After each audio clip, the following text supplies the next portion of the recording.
Do you like making your video clips look amazingly good and minty fresh? Because I do, and I want to teach you how I do it. So if you want to know how to do a Final Cut Pro LUT tutorial and make your footage look just banging, well then watch this. Boom. Wah!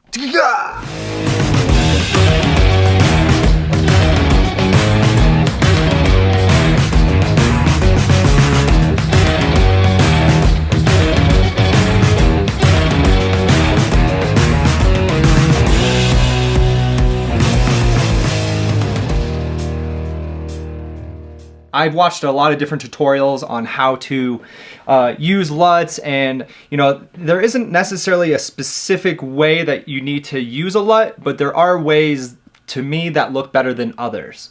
So let's get right into it. I'm using Final Cut Pro 10. You're going to need the most recent version of it in order for this to work. I'm going to go over a few clips here that use LUTs, and I'm going to go over how to color grade without using a LUT and explain a little bit about the waveforms, and then giving it an overall look when you're done color grading each clip so everything looks good and minty fresh like I said I would show you. So this first clip, I was near a pier, and this was shot on a GH5 in vlog mode.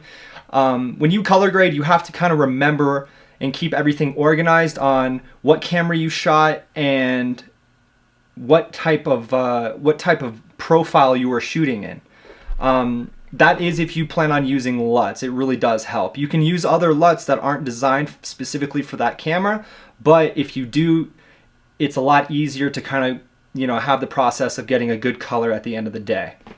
So I'm going to show you the first way on how to use a LUT on this footage right here. Go to your effects tab here, scroll down, and make sure you click on color and come over to this custom LUT and drag that on top of the clip.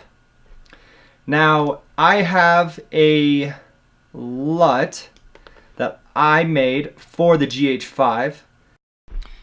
Real fast, I totally didn't even mention that I have LUTs available for download in the description. Download them, thanks. Yes, replace. So, I already selected it. I didn't realize that it actually keeps it already here. So, that is a great grade, I think, in my opinion.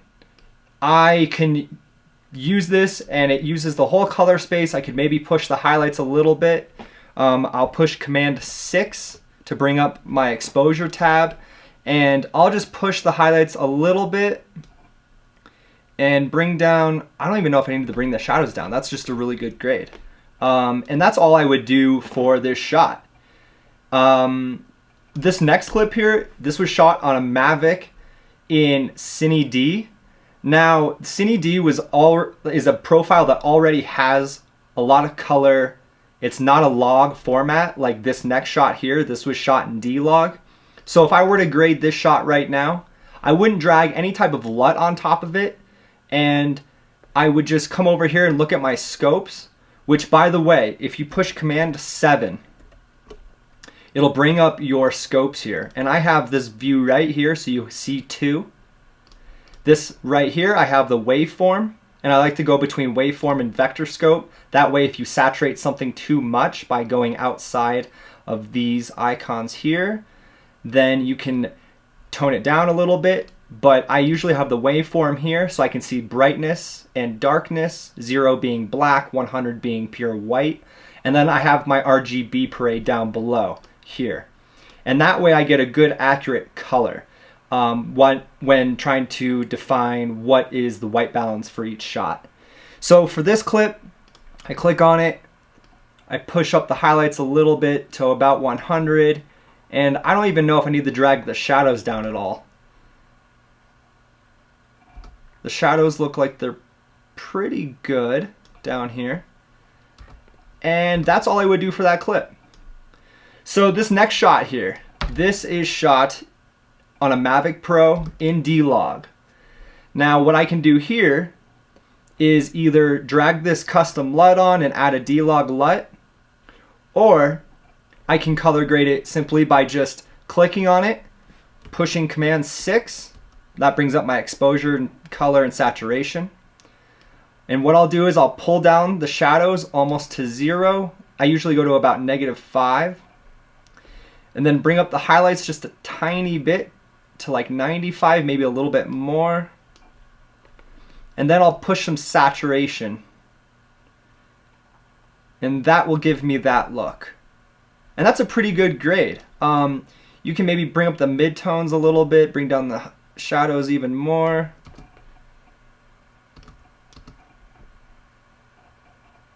And that's a pretty good grade. And here's another thing. So if you have that grade, and say you want to see what a LUT looks like, you can just click off your color board, drag on that custom LUT icon again, come up here, select your LUT. I created a Mavic D-Log to Rec 709, which looks like that. Has a little bit more of a contrast curve. Then you can push Command 6 and come back into here. And obviously if you turn that on, it'll do what it had previously corrected. So bring everything back to 0 roughly.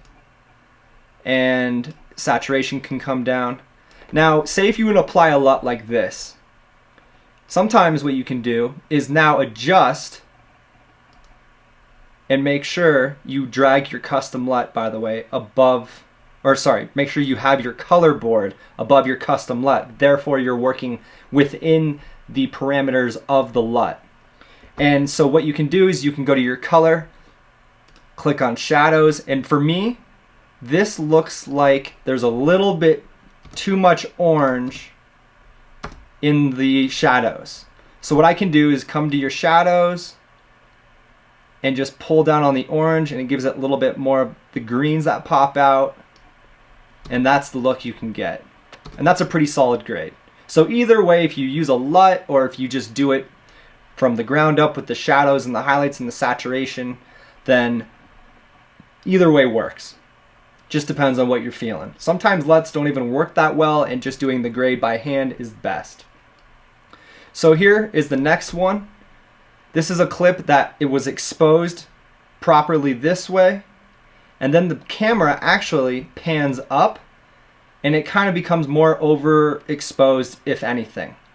And so what I did here is I put a crossfade where I thought the clip would transition into the more exposed shot. That way I can come down here, drag on my custom LUT, come up here, put on my GH5 V-Log to Rec 709. Boom, look at that. Looks so good. And that way, if I do the color correction here and it starts to fade into something brighter, I can do the exact same process, put on that LUT. And then even though that LUT is here and it's the exact same, it's not going to look the same grade because it's overly exposed. So what I'm going to do when I have this side selected, do Command 6 and pull down the exposure. I also want to make sure that my adjustments are above my LUT, so they're working within the LUT. Go back to my color and let's see how the highlights look. The highlights are pretty good there. Maybe bring them up just a little. I'll leave them about 0. And then that way, when it transitions into this look versus that, you have a good grade throughout the whole clip without compromising highlights and shadows for the whole clip. That, you know, I don't know if that makes sense, but what I'm doing is I'm just exposing the second half of the clip differently than the first half because the second half was more highly exposed than this first half. So when you watch it, the crossfade comes here, and then that gives it a good look at the end. Okay, so now that I have these shots graded,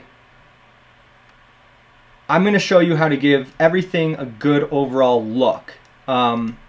You could easily have these shots like this, but they are kind of random.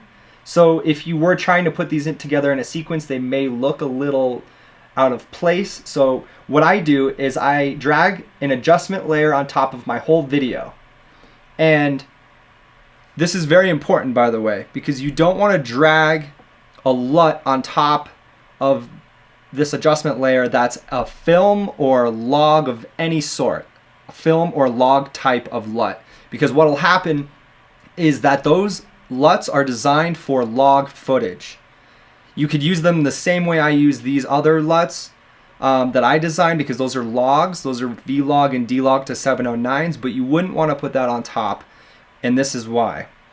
You have Rec 709 LUTs that are designed to give it a good look.